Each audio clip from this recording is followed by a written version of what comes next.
오늘 마가복음 강의 우리 22번째 말씀입니다. 예수님의 사역이 새로운 단계로 접어드는 장면인데요. 이 새로운 장면은 예수님이 12제자를 세우시는 일입니다. 매우 중요한 일이죠. 새로운 공동체를 세우신 겁니다. 구성하신 거죠. 이것은 당시의 어떤 기존의 종교 체계를 예수님이 사용하지 않으시고 새로운 출발을 위해서 새로운 사람을 뽑으신 겁니다. 그래서 하나님의 나라를 세워가는 방식을 우리에게 알려주시는데 그 핵심에는 뭐가 있느냐? 사람입니다. 사람. 3년의 공생애 동안에 예수님이 가장 많은 에너지를 쏟으신 부분이 바로 이 부분이에요. 주님이 나중에 공생애 사역을 마치시고 남겨두신 게 뭐냐? 아무것도 없습니다. 건물도 없고 조직도 없고 단체도 없고 무슨 재단도 없고 그냥 12제자를 남겨두신 거죠.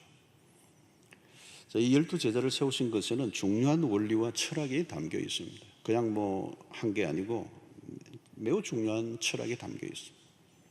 우리가 복음서를 읽다 보면 얻게 되는 놀라운 축복 중에 하나는 예수 그리스도의 그 삶의 흔적을 더듬어가면 거기에서 모든 답이 나와요. 그게 모든 답이다. 예수 그리스도가 행하신 그 사역이나 그 삶의 모습에 우리는 감탄하게 돼요. 탁월한, 비교할 수 없는 지혜가 서려 있고 어떤 것 하나하나에도 하나님의 완벽한 우리의 모델이 되시고 우리의 로드맵을 이 되시는 분이죠. 그래서 우리가 요즘 어려움을 당하고 많은 사람들이 힘들어하는데 사실은 이 예수 그리스도의 이 복음서를 따라가 보면 우리 혼란한 우리의 삶의 많은 문제들의 해답을 얻을 수가 있어요. 직장 생활에도 그렇고 사업을 할 때도 그렇고 작은 가게를 유지할 때도 그렇고 사람과의 관계도 그렇고 어떤 조직에서 리더로 있을 때든지 아니면 사원으로 있든지 이 복음서 안에 예수 그리스도의 삶을 더듬어 보면 모든 답이 여기 다 나와 있어요. 그래서 우리는 예수 그리스도가 우리에게 보여주신 모습을 따라가면 되는 거예요. 근데 문제는 어려운 게 뭐냐면 예수님의 삶은 우리가 생각하는 것과는 완전 반대예요. 그래서 일반적인 우리의 상식, 우리의 살아온 삶의 경험과 관점으로 보면 예수님의 삶은 이해가 안 됩니다. 그것이 우리의 삶의 방식과는 전혀 다른 면으로 전복적이고 또 레디컬한 아주 혁신적인 것들을 보여주시기 때문에 우리가 따라가기 힘들죠. 그러나 예수 그리스도의 삶의 모습은 그건 답이에요. 정말 우리에게 분명한 원리와 철학을 가르쳐 줍니다. 예수께서 하나님의 나라를 이루어 가시는 방식은 뭐냐? 오늘 이 본문에서 보여주는 것은 소수 집중의 원리입니다. 12제자를 뽑으셨다는 거예요. 12명을 뽑으셨다. 정말 의외잖아요, 여러분. 예수님과 같이 위대하신 분이 12명이 뭡니까, 여러분? 12명. 오늘도 이 본당에 여러 예배를 위해서 참여하신 분들이 계시는데 그래도 있죠. 이 12명이라면 보이지도 않죠, 이 본당에서. 정말 이 12명에 왜 뽑으셨는가? 이 우선 상징성이 있죠. 이스라엘의 이 12지파, 상징적인 이스라엘이 대표하는 거죠. 12지파. 그와 같이 12명의 제자는 새로운 이스라엘의 공동체를 상징하는 겁니다. 새로운 이스라엘의 공동체를 만드시고자. 크게 보면 그게 하나님의 나라예요. 자, 그것만이 아니라 예수님이 12명을 뽑으셨다는 부분에 있어서는 교육 환경적 요소도 있다는 겁니다. 제자 훈련을 할 때에 이 훈련을 제자들을 시킬 때 가장 적합한 환경이 어떻게 될까? 예수님이 대량 생산을 목표로 하지 아니하시고 소수에 집중하셨다는 거예요. 기계적으로 찍어내는 학교처럼 한 해 대학은 수많은 수천 명을 배출하는 그런 방식이 아니에요. 이 세상적인 방식과 현격한 차이가 있는 거죠. 여러분, 세상은 가능한 많은 사람을 동원하고 많은 사람들을 일으켜야 이게 바람을 일으킬 수 있다고 생각하죠. 그래서 거창한 호칭, 거창한 조직들, 구호들, 주님은 그런 방식을 취하지 않으셨어요. 철저히 소수를 통해 다수를 변화시키는 방식을 선택하셨습니다. 여러분, 사람을 많이 동원하면 세상을 변화시킬 수 있을 것 같습니까? 여러분, 핵심 그룹이 중요해요. 핵심, 코어 그룹이라고 하죠. 코어 그룹, 핵심 그룹.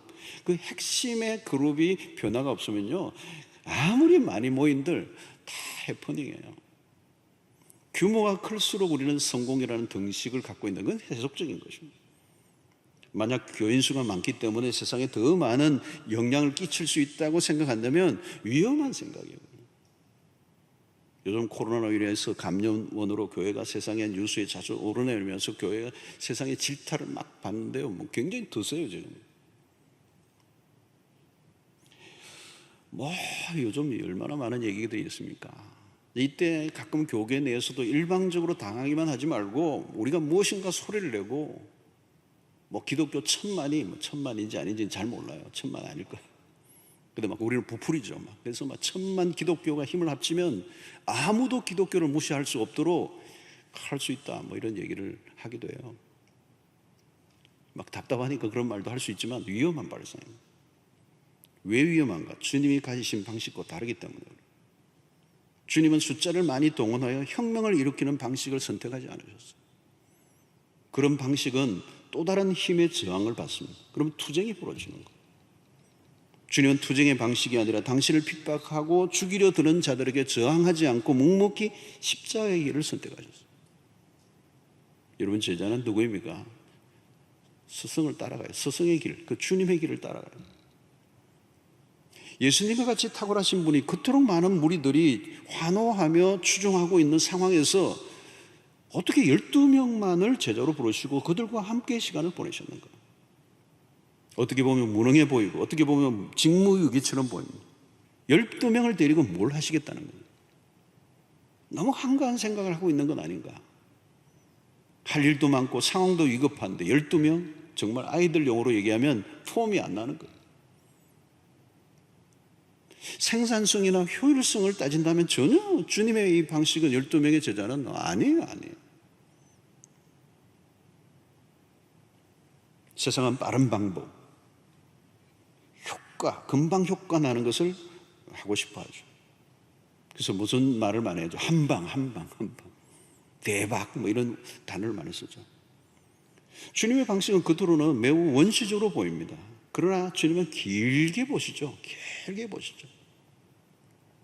12명, 이 제자를 뽑으신 것 안에는 비밀이 있습니다. 겉으로는 실패처럼 보였지만 최고의 전략이에요.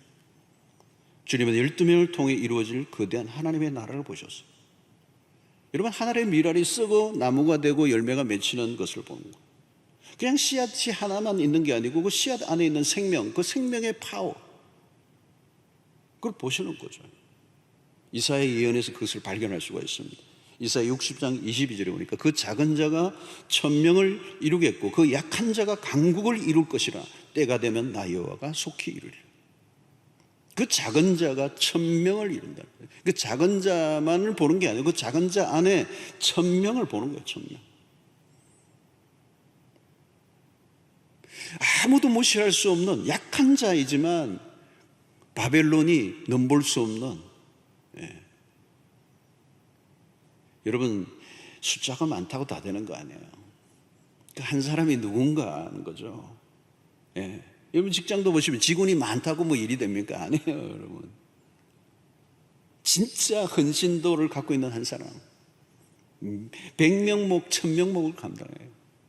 여러분, 헌신도가요 70-80% 되는 사람 100명, 1000명보다요 100% 헌신된, 커미트먼트 된 사람이 한 사람이 훨씬 더 나아요.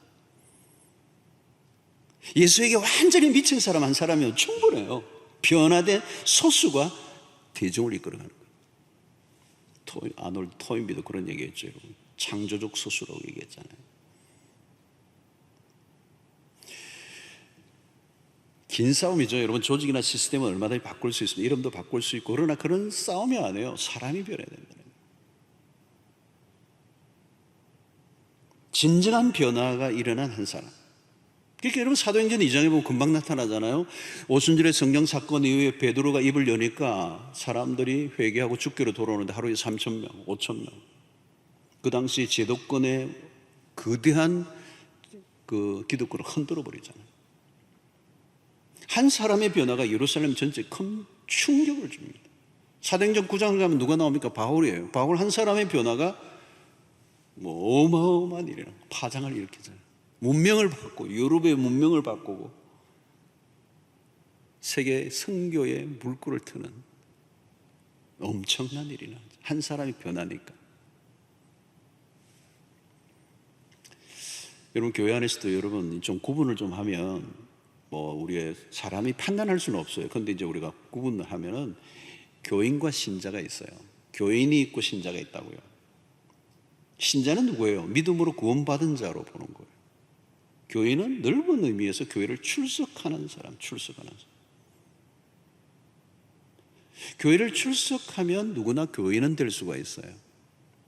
그런데 신자는, 성도라는 호칭은 달라요. 성도라는 호칭은 우리 성도를 함부로 막 쓰는데 사실은 성도라는 단어는 굉장한 단어예요. 그리스도를 믿고 인격적으로 받아들인 사람만이 성도가 될 수 있어요. 교인인가?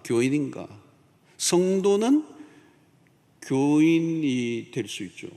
그런데 교인이라고 모두가 성도가 되는 건 아니에요. 그런데 여기서 우리는 하나 더 구분할 수 있어요. 신자인가 제자인가, 이건 또 다를 수 있어요. 신자라고 해서 모두가 제자는 아닙니다. 제자는 신자여야 하지만 신자라고 다 제자는 아니에요. 신자와 제자는 또 다릅니다. 성숙도와 헌신도의 차이가 있어요. 신자는 아직 여전히 자신의 삶이 하나님의 나라를 완전히 위탁된 상태가 아니에요. 많은 것들을 하지만 하나님의 나라를 위해 자신을 완전히 위탁한 상태는 아니에요, 신자. 그러나 제자라는 단어는 그렇게 선언하는 게 아니죠. 그리스도에게 자신의 삶을 완전히 위탁한 사람. 주님은 공생애 동안에 군중들과 제자를 구분하셨습니다. 환호하는 그런 팬과 제자를 구분하셨습니다. 팬들 있잖아요. 막 환호하는 사람들. 그들의 목적과 그들의 필요가 따로 있는 거죠. 이런 제자와 군중을 어떻게 구분할 수 있습니까? 핵심적 기준은 동기와 목적이에요. 군중은 자신의 필요를 가지고 따릅니다. 자기중심적이라는 거예요. 에고센트릭, 자기중심적이에요. 자신의 이익이, 자신의 니즈가 충족될 때까지 따르는 겁니다. 제자는 자신보다 그리스도를 위해 존재하는 겁니다. 자기 중심성에서 떠나 그리스도 중심적으로 옮겨간 사람. 그러니까 군중은 자신의 목적과 이익에 따라 모였다가 흩어졌다가 100명 모였다가 1000명 모였다가 10명 모였다가 막 하는 거예요. 이런 주님은 군중을 무시하지 않으셨지만 제자에게 집중하신 거죠. 주님은 당신이 이용당하는 자가 아니라 하나님의 나라를 위하여 기꺼이 자신에게 바치는 사람을 찾으신 거죠. 여러분, 이런 지금도 마찬가지입니다. 이 세속사회 속에서 예수를 따른다는 것은 어떤 의미가 있는가? 가볍게 취미활동 정도로는 안 되는 거죠. 여러분, 갈수록 믿음 생활이 어려워져 가고 있는 세상에 중간 질문을 던져야 되는 거예요. 그냥 단순히 멤버십을 갖고 있는 교인인가? 등록한 거야. 어렵습니까? 와서 쓰기만 하면 등록하냐. 그것도 쉽지는 않은 거지만 제자는 다른 거죠. 주님은 하나님의 나라를 위해 제자를 찾으십니다. 주님의 원리와 방식에 따라 살아가고자 하는 사람입니다. 오늘 주님은 오늘 공생에 가장 공을 들이고 있는 부분이 바로 이 부분이에요. 제자들을 세우시는 것. 하나님의 나라를 세워가는 것. 마가복음 전체에서 매우 중요한 주제가 하나님의 나라고, 이 하나님의 나라를 세우는 일에 그것은 어떤 조직이나 단체나 어떤 군중을 일으켜서 하는 게 아니라 아주 소수의 사람들을 변화시키셔서 그들을 통하여 세상을 바꾸고자 하는 것. 자, 그러면 제자 선발 이전에 주님이 그러면 이 선발을 하시기 위해서 어떤 일을 하셨는가? 13절에 보니까 또 산에 오르사 자기가 원하는 자들을 부르시니 나온지라. 먼저 우리가 눈에 들어온 것은 산에 오르시는 거예요. 예수님이 산에 오르시는 장면은 복음서에 자주 등장합니다. 주님은 의도적으로 특별한 시간과 장소를 찾아가셨어요. 홀로 시간을 가지셨다고 할 때, 가지고자 할 때마다 산에 오르셨어요. 이 산에 오르신 것은 특별히 하나님 아버지와 시간을 갖기 위해서요. 자, 복음서를 따라가다 보면 종종 만나는 비경이 있는데 바로 이 모습이 주님이 우리에게 보여주신 매우 중요한 모범되는 모습입니다. 예수님은 공적인 활동과 개인적인 시간을 철저히 분리시켰었습니다. 매우 바쁘지만 외적인 활동에만 매몰되지 않으셨다는 거예요. 허겁지겁 행동하거나 성급하게 결정을 내리시지 않으셨어요. 중요한 일을 결정할 때마다 조용한 시간을 가지셨어요. 그 선택의 순간에 아버지의 도우심을 구한 거죠. 그런 관점에서 예수님은 아버지에게 매우 의존적인 태도를 가지셨어요. 우리가 배워야 될 모습입니다. 의존적인, 하나님의 아들이신데도 불구하고, 그분이 하나님이심에도 불구하고 아버지에게 의존적인 모습, 이게 기도하는 모습이에요. 여러분, 우리는 우리의 삶을 돌아보면 우리의 실패의 자리는 우리가 무능하기 때문이 아니고요, 성급하기 때문에 실패할 때가 더 많아요. 인생을 망친 부부를 보십시오. 무능이 아니에요, 성급함이에요. 주변의 사람들과 의논도 하고 심사숙고를 하되 최종적인 단계는 하나님 앞에서 시간을 가져야 돼요. 주님, 이 순간에 내가 어떻게 행해야 되겠습니까? 주님, 어떻게 할까요? 무엇이 가장 지혜로운 선택입니까? 여러분, 매 순간 그리스도께 물어야 돼요. 여러분, 죄가 무서운 이유가 뭐냐면, 죄를 짓는 순간에는요, 누구도 기도하지 않아요. 죄 짓기 전에 막 기도하는 사람 봤습니까? 여러분, 자기의 길을 자기가 선택해서 사는 삶이 뭐예요? 이게 죄의 특성입니다. 우리는 분주한 일상을 살아가죠. 자칫하면 조용한 시간을 가질 겨를이 없어요. 그래서 쫓기는 거죠. 강요와 압박 속에 다급하게 밀려오는 수없는 압박에 시달려 보면 생각할 틈도 없이 결정을 내려버리는 거죠. 우리 젊은 청년들도 막 결혼하는데, 물론 본인들은 심사숙고했을지 모르겠지만 너무 몰려서 막 결정하다가 사고 나는 경우가 많아요. 자주 제가 들어요.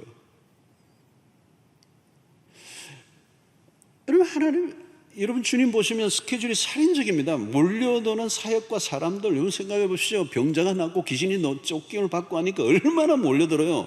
그런데 주님은 계속 물러나시잖아요. 물러나시는 거예요. 시간을 가지시는 거예요.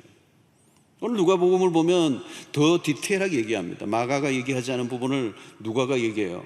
6장 12절로 13절에 보니까 이때 예수께서 기도하시러 산으로 가사, 그 다음에 뭐요? 밤이 새도록. 철학기도예요, 철학기도.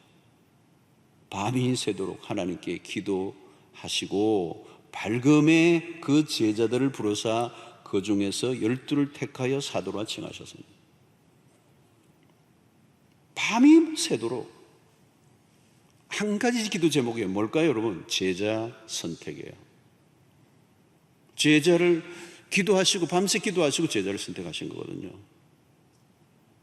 여러분, 제자를 뽑는 일이 얼마나 주님에게서 중대한 일인가를 알려주는 겁니다. 주님이 밤이 맞도록. 주님은 단독으로 행하지 않으셨어요.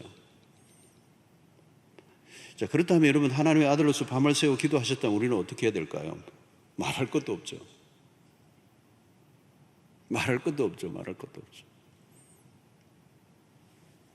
우리는 기도로 밤을 세우신 주님을 본받아야 됩니다. 충분한 기도로 시작한 일이 아니면요, 실패할 가능성이 많습니다. 가끔 어떤 사람들은 하나님 왜 나를 이렇게 막 힘들게 합니까? 힘들게 한 건 주님이 아니에요, 자기예요. 성급한 결정을 내린 거예요. 기도 없이. 하나님의 기도와 그 하나님의 응답 없이.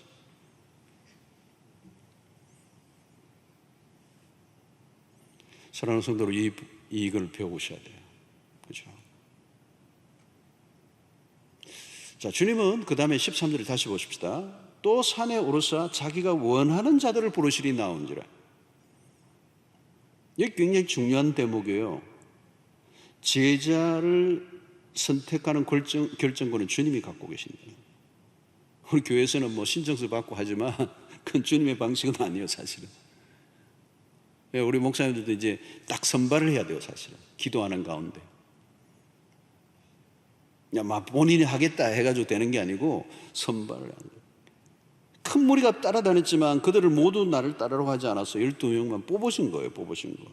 제자를 선택하셔서 주님이. 이게 매우 중요합니다. 자, 요한복음 15장 16절에도 그러잖아요. 너희가 나를 택한 것이 아니고 내가 너희를 택하여 세웠나니. 하나님이 택하신 거예요. 제자의 열정보다 주님의 부르심이 우선입니다. 우리가 따르고 싶다고 따를 수 있는 게 아니에요. 주님의 부르심이 있고 그 다음에 우리가 따라가는 거예요. 그러니까 소명이 강조될 때가 있지만 더 중요한 것은 부르심 분이죠. 부르신 분이 없으면 소명 의미가 없어요. 우리의 열심이나 의지가 강조되는 것보다 부르심에 대한 관심을 가져야 돼요. 우리가 아무리 열심히 따르겠다고 굳게 결의를 해도 어느 순간 다 무너집니다. 인간의 신념이나 의지적인 굳은 거리가요, 오래 가는 것 같아요? 오래 못 갑니다. 누가 부르셨는가에 모든 게 달려있어요. 부르신 분이 누구인가? 주님으로부터 명료한 음성을 듣는 거예요. 출애굽기 3장에서도 모세가 하나님의 부르심을 정확하게 받죠. 모세야, 그죠? 부르시잖아요. 주님으로부터 부르심을 받지 못하면 언젠가는 딜레마에 빠집니다. 주님의 제자로 산다는 건 어려운 일입니다. 어려워도 그 길을 걸어갈 수 있게 만드는 힘은 뭘까요? 나를 부르신 분이 누구인가 알기 때문에.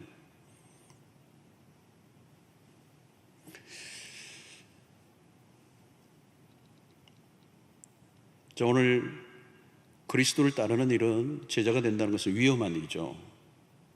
요즘 뭐 교회 다니는 거, 등록하는 거 이런 거하고 비교가 안 됩니다. 그 당시 2000년 전에 1세기에 그리스도가 누구인지도 알지 못하는, 따르는 자가 없는 그 시대 속에 그 그리스도에게 자기의 삶을 위탁하고 제자로 따르는 일은 위험하기 짝이 없죠. 자신의 삶의 방식을 다 바꾸어야 돼요. 모든 걸 다 포기해야 돼요. 그냥 믿는다, 그냥 예수 믿는다, 교회 다닌다가 아니에요. 모험이에요, 모험. 어마어마한 용기가 필요한 것이죠. 그러나 여러분, 부르심에 반응할 수 있는 힘이 뭘까요? 나를 부르신 그분이 누구인가를 알기 때문에. 그 부르심 안에 개런티가 다 들어있는 거예요. 그래서 국가가 부르면, 군인으로 들어가면 국가가 책임을 지는 거잖아요. 국가가 뭐 엉망진창 아닌다면 그 군인을 부르는 그 군인을 다 먹이고 다 책임져 주죠. 요즘 월급도 많다고 그러더라고요.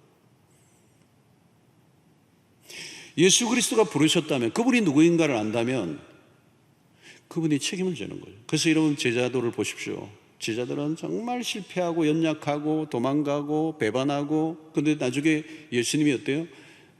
요한복음 21장 보면 끝까지 그들을 다시 세우시잖아요. 이 부르심이 중요하다는 거예요. 부르신 분이 중요하다. 제자의 길을 걸어간다는 건 매우 위험하고 어려운 일이지만 그 부르신 분이 주님이시라면 그분이 책임을 지고 끝까지 이끌어 주신다. 그러니까 우리가 택함을 받았다는 것 안에는 어마어마한 보화가 있는 거죠. 비밀이 있는 거죠. 하나님이 나를 선택하셨다는, 그 구원의 마지막까지 책임을 지실 거라는 거예요. 책임을 지실 거예요. 할렐루야죠.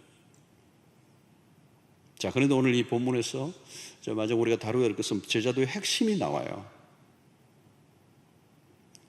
3장 14절 15절인데요 14절의 말씀이, 14절 한번 비춰주실래요?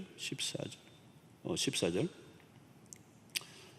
또 보내사 전도도 하며 귀신을 내쫓는 권능도 가지게 하려 하십니다. 이게 14절이에요? 15절이죠 이게. 귀신을 14절을 완전히 다 한번 열어주세요. 14절. 오케이, 그죠? 이에 12를 세우셨으니 이는 자기와 함께 있게 하시고, 요 대목이. 그 다음에 또 보내사 전도도 하며 귀신을 내쫓는 권능도 가지게 하려 하십니다. 여기 세 가지가 나옵니다. 세 가지 제자도의 중요한 것은, 첫 번째는 함께 있게 하십니다. 두 번째는 보내심, 셋째는 권능을 주십니다. 첫째는 14절에 이 12를 세우셨으니 이는 자기와 함께 있게 하시고, 여기 제자도의 매우 중요한 요소입니다. 제자는 누구인가? 예수님과 함께 있는 사람입니다. 다른 많은 것들이 있지만 제자의 핵심은 예수님과 함께 할 줄 아는 거예요. 함께 생활하는 사람들. 여러분, 이것이 최고의 스승인 그리스도가 선택하신 방식입니다. 무엇을 하는가? 어떤 활동이나 사역 이전에 주님과 함께, 주님 앞에 머물러 있을 줄 아는 것. 주님의 제자 훈련의 방식은 독특해요. 일방적으로 지식을 전수시키는 방식이 아닙니다. 수직적인 관계가 아니라 수평적인 관계. 무조건 나를 따르라고 강요하신 분이 아니에요. 밀폐된 관계 속에서 한 것이 아니라 아주 열린 관계 속에서 삶을 다 함께 공유하는. 저는 2000년 전에 그리스도께서 취하신 이 방식을 보면 놀라워요. 어떻게 이게 2000년 전에 이렇게 하실 수 있는 일일까? 하나님이시기 때문에 가능한 일이에요. 기가 막힌 방식이죠. 헬라에서 제자라는 이 단어는요, 배우다에서 나왔어요. 이 제자는 누구는가? 배우는 사람인데 어떻게 배우느냐? 생활하면서 배우는 거예요. 제자도 핵심은. 그러니까 제자 훈련의 방식은 도제식입니다. 이게 12명이기 때문에 가능한 거예요. 12명이 넘으면 힘들어요. 저도 제자 훈련하면서 13명을 한번 해본 적이 있거든요. 한 명을 꼭 그냥 떨어뜨릴 수 없고 함께 해야 되는데 13명 했더니요 12명과 너무너무 큰 차이가 나요. 예수님이 왜 12명을 하셨는지를 알겠더라고요. 이 12명과 함께 하는데 인티머시, 굉장히 친밀해지는 관계를 해요. 친밀한 관계, 삶을 다 오픈하고. 사실 이런 방식은 위험하죠. 1시간 딱 강의하고 뭐 같이 하고 교제하고 그냥 집에 다 가고 또 뭐 개인 생활하고 또 와서 또 만나고 이러면 좋잖아요. 쉬기도 하고, 그죠? 이 적당한 거리를 두고 만나는 게 굉장히 안전하거든요. 가까이 가면 냄새가 나고 약점이 보이고 많이 할수록 다치고, 그냥 막 멀리서 적당하게 하면서 사랑과 존경을 하는 게 좋지, 너무 가까이 하면 위험한 거예요. 위험한 거예요. 적당한 거리를 두고 하는 거예요. 요즘 비대면 하니까 더 그렇죠. 여러분, 근데 주님은 다 드러내셨어요. 주님은 다 오픈하게 하셨어요. anything. 그 당시 종교 지도자들과 완전히 다른 것이죠. 여러분, 주님은 위선이 없으신 분이에요. 앞과 뒤가 같으신 분이죠. 모순이 없으시고 오류가 없으신 분이고, 가까이 갈수록 더 매력적인 분이죠. 여러분, 사람도 마찬가지입니다. 저는 멀리서 볼 때는 좀 문제 있는 것 같았는데 가까이 가니까 참 멋있네. 그 사람 괜찮은 사람. 대부분은요 적당한 거리를 두어야 오래 갑니다. 이런 제자들이 다양한 성격들을 가지고 있었습니다. 약점과 오류투성이고 실수를 남발하고 잘난 체하고 누구 오른편 왼편 막 따지고 우리의 아들이라고 별명을 가질 정도로 한석경하는 사람도 있고, 그럼에도 불구하고 주님이 그들과 함께 하시는 거죠.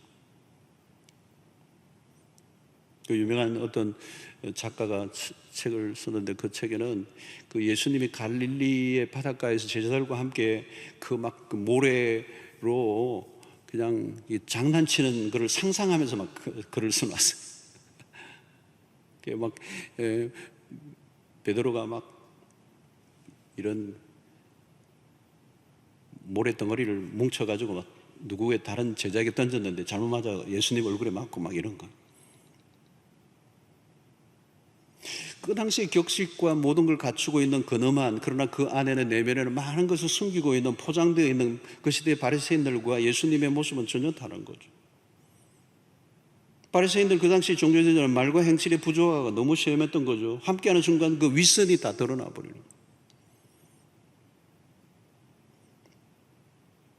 거예요. 저도 마찬가지고 뭐 강단에서 설교하고 멋있게 하는 거는 뭐 얼마든지 할 수 있죠. 포장하고 막 강단에 내려갔어. 아니 주일이 아니라 월요일 날. 예. 그건 어려운 거죠. 사실 쉽지 않은 거죠. 여러분, 24시간 같이 하면 감출 수 있는 게 없어요. 결혼 생활도 마찬가지잖아요. 데이트할 때는 뭐 너무 멋있는 것만 보일 수 있죠. 막 매력적인 것만. 함께 사는 건 달라요. 다 노출되니까 감출 수 없잖아요. 여자분들도 집에 가면 다 화장 다 해체해야 되잖아요. 그죠? 민낯이 드러나고, 그죠? 네. 신혼여행 가가지고 또 깜짝 놀란다면서요. 왜 이 얼굴이 왜 다르냐고. 여러분, 우리가 관계가 깊어지려고 하면요, 투명해야 돼요. 투명해야 돼요. 삶을 노출해야 되는 거예요. 노출이 적을수록 위장을 많이 할 수 있습니다. 사실 큰 교회보다 작은 교회, 개척교회 목회가 어려운 게 교인들하고 늘 부딪히잖아요. 다 삶이 드러나잖아요. 위험하기도 했죠. 여러분, 오늘 예수님은 우리에게 함께 하시고 제자들과 함께 하시는 거예요. 예. 우리 주님은 시간이 갈수록 더 투명하게 자신을 드러내시는 거죠. 삶을 다 나누시는, 동행하는 삶을 원하셨어요. 그러니까 제자들에게 입장에서 가장 중요한 것은 그리스도 앞에서 머물 줄 아는 것이 우선이에요. 주님과 함께 먹고 함께 자고 함께 생활하고 여행하고, 그게 제자의 삶이라는 거예요. 가족과 같이 친구처럼 삶을 나누셨습니다. 우리가 많은 관계를 맺고 살아가지만 비밀들을 나눌 수 있는 관계는 그렇게 많지 않아요. 적당한 거리를 두고 만나요. 너무 가까이 오면 부담스러워요. 그래서 여러분, 사랑방은 아무나 하는 게 아니에요. 여러분, 사랑방은 자신을 완전히 오픈할 수 있는 사람이 할 수 있는 거죠. 밀폐된 자신의 친밀한 관계에서 자신이 드러나는 것을 두려워하는 사람들은 여러분 사랑방 할 수도 없고요, 신방도 원치 않아요. 받지 않아요. 내 프라이버시를 철저히 지키고 비밀을 지키는 거죠. 어떤 것도 누구와 나누고 싶지 않은 사람, 제자의 삶을 살 수가 없는 것입니다. 여러분, 예수를 알아간다는 것은 쉬운 일이 아니죠. 많은 시간과 경험이 필요하고 그분과 많은 것을 공유하는, 제자가 주님과 동행하는 일은 순간적인 흥분이나 감동만으로 안 돼요. 일상에서 함께 걷는 법을 배워가는 것입니다. 여러분, 교회만 다니는 사람은 교인이에요. 그러나 주님과 동행해야 제자가 될 수가 있어요. 예수를 믿는다고 하는데 예수를 닮지 않는 사람들이 많아요. 왜 그럴까요? 동행이 없기 때문에. 예수와 동행의 삶을 살았지 않기 때문에. 동거하면 모방이 일어나죠. 자연스럽게 말과 행동이 비슷해져요. 함께 동행하다 보면 자연스럽게 닮는 것입니다. 제자들의 핵심이에요. 공유하고, 이 동거함으로 공유하고, 그 공유함으로 서로를 닮아가는. 예수의 제자는 누구냐? 예수를 닮아야 돼요. 여러분, 예수를 닮는다는 것을 무엇을 의미합니까? 먼저 예수의 성품이죠. 성품. 어떤 게 여러분 그리스도의 성품이죠? 가장 대표적인 성품은 그분은 온유하고 겸손하신 분이시다. 여러분, 예수 믿는 사람들은 온유해야 돼요. 온유해야 돼. 막 앙칼지면 안 돼. 겸손해야 된다. 겸손해야 된다. 이걸 보면 대충 알 수 있어요. 마지막 만찬에서 제자들이 발을 씻겨주시는 모습에서 그리스도는 뭐예요? 굴림이 아니죠. 철저히 섬김이에요. 십자가를 통하여 섬김의 절정을 보여주셨습니다. 부활 이후에 실패한 제자들을 찾아오셔서 다시 이렇게 세워주시는 그 모든 것의 철저한 섬김, 그 섬김은, 사랑의 그 표현은 섬김으로 나타나요. 여러분, 한번 질문해 보십시오. 나 예수 믿고 난 이후에 무엇이 가장 많이 변했는가? 어떤 부분의 변화가 가장 많이 일어났는가? 가족들 가운데서 나에 대해서 어떤 변화를 얘기하는가? 과연 변했는가? 5년, 10년 신앙생활 하면서 달라져야 되죠. 10년 한 사람과 10년 그리스도와 동행한 사람과 20년 동행한 사람은 달라야죠. 세월만큼 예수를 닮아야 돼요. 여러분, 진짜 종교 생활을 했다면 10년, 20년도 안 변해요. 안 변하는 이유는 종교 생활이 있기 때문에. 주님과 동행하면, 주님과 동행하는 삶은 주님은 닮게 돼 있어요. 그 닮음이 온유와 겸손의 성품으로 나타나고, 어떤 일이든지 섬기는 자로 나타납니다. 주님이 사람을 대하시는 방식으로 나도 대하고 있는가? 예수의 성품이 어떻게 새어나오는가? 원수를 어떻게 대하셨는가? 무엇을 하든지 섬기려 하고 있는가? 섬김을 받으려고 하고 있는가? 여러분, 대화할 때 보면 알아요. 돈을 어떤 것에 많이 쓰는가? 섬기는 데 많이 쓰는가? 섬김을, 나를 섬기기 위해서 쓰는가? 여러분, 신앙생활에는 다른 게 아닙니다. 주님과 함께하는 일상입니다. 주님과 함께하는, 주님께 붙어있고 주님에게 머물러 있고 주님과 함께 교제하고 주님과 또 친밀해지고, 그러려고 하면 어때요? 끊임없이 주님과 대화하는. 그때 주님이 우리에게 가르쳐 주시고 깨닫게 하시고 때로는 위로하시고 인도하시고 때로는 책망도 하시고, 우리는 가정에서도 직장에서도 마찬가지입니다. 하루 일과를 시작할 때 주님을 초대하고 주님과 함께 시작을, 식탁 가운데서도 주님을 초대하고. 여러분, 식사 기도를 하는 게 무슨 의미가 있어요? 식사 기도하고 그 다음부터는 뭐 반찬 투정하면 아무 의미 없는 것이죠. 직장에서도 우리 주님과 동행하는, 출근하고 운전하면서도 여전히 주님과 함께 동행하는 일상. 여러분, 주일날 교회 갔다 오는 것으로 만족하는 신앙생활은 종교 활동에 불과해요. 문제가 터질 때만 기도한다면 종교 활동이지 동행은 아닙니다. 여러분, 요즘과 같이 비대면 사회가 되고 함께 모여 예배를 드리지 못하니까 우리의 신앙의 현주소를 진단할 때예요.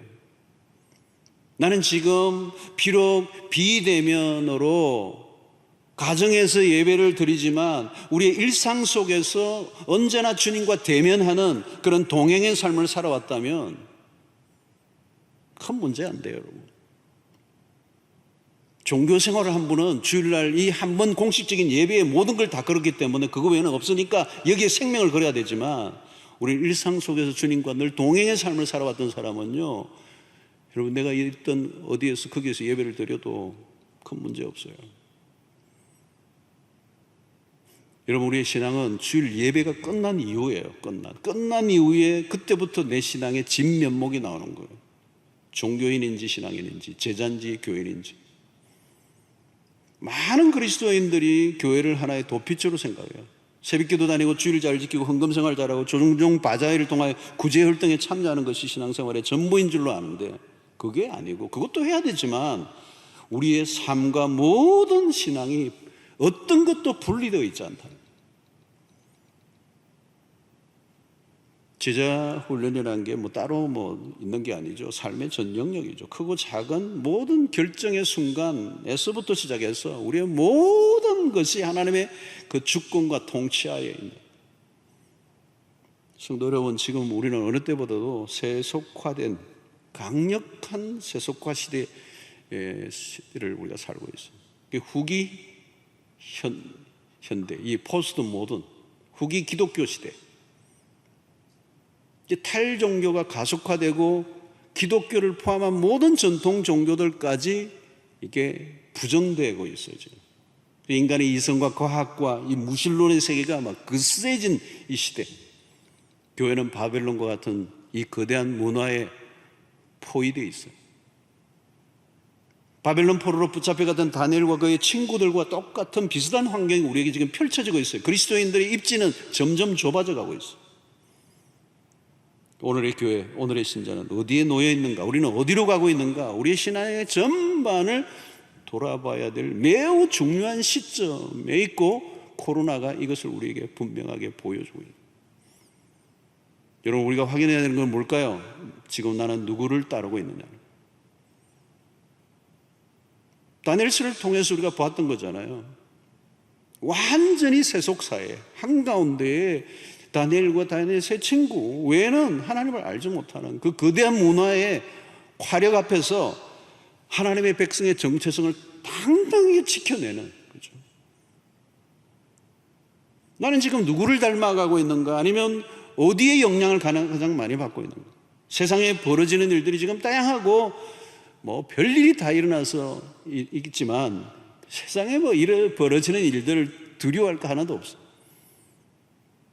중요한 것은 내가 누구인가 하는 거죠. 나는 과연 그리스도를 따르는 제자인가? 2000년 전에 12명의 제자를 부르신 예수님의 마음이 어떠했을까 하는 생각을 해봐요. 아직 예수 그리스도가 누구인지도 알지 못하는 그때의 그 주님의 부르심을 따라 제자로 나선, 이건 단순히 교회의 교인이라고 하는, 교회를 다닌다라고 하는 차원이 아니라는 거예요. 할렐루야 그러고 말이죠. 빨간 십자가 티는 입고 왠지 예수 혼자 다 믿는 것처럼 하는데 왠지 뭔가 아닌 사람들.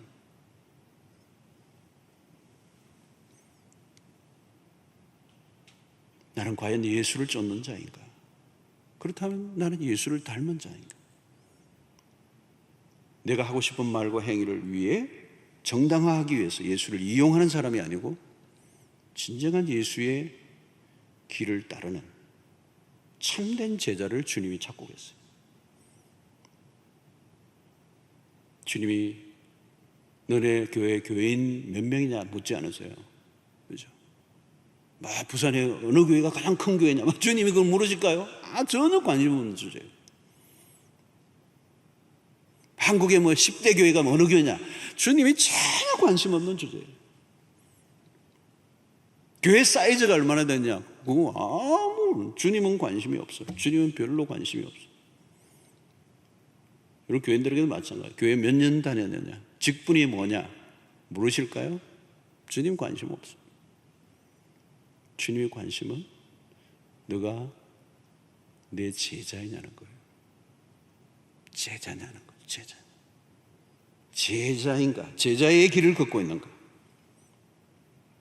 여러분, 세상 사람들도 여러분 요즘 우리에게 물어요.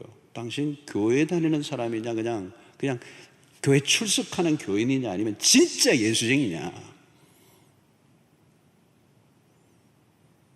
여러분, 예수 안 믿는 사람들요, 진짜 예수를 믿는 사람이 누구인 걸 알아요. 너 나이롱이지. 일본 말로는 사쿠라시. 너 엉터리지. 엉터리 집사지. 막 이런 세상 사람들을 너무 닮아 있고, 세상 사람들이 하는 짓 다 같이 하고, 세상을 속배 닮아 있는 사람을 보면서 세상 사람들도 아는 거죠. 사랑하는 성도 여러분, 지금 이 시대는 어정쩡한 것으로는 안 돼요. 모호한 신앙생활은 안 돼요. 묻는 거죠. 너 어느 교회 다니다가 왔느냐? 그거 묻지 않으세요. 넌 예수를 따르는 제자였는가를 물으세요. 그 질문 앞에 우리가 확실하게 대답할 수 있어야 합니다.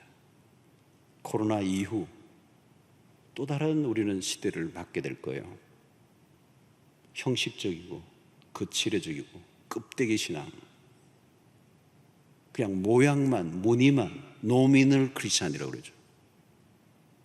그런 신앙은 아무 의미가 없는, 공중분해되고 마는 거죠. 진정으로 그리스도를 따르는 제자입니까? 물을 때 yes, yes.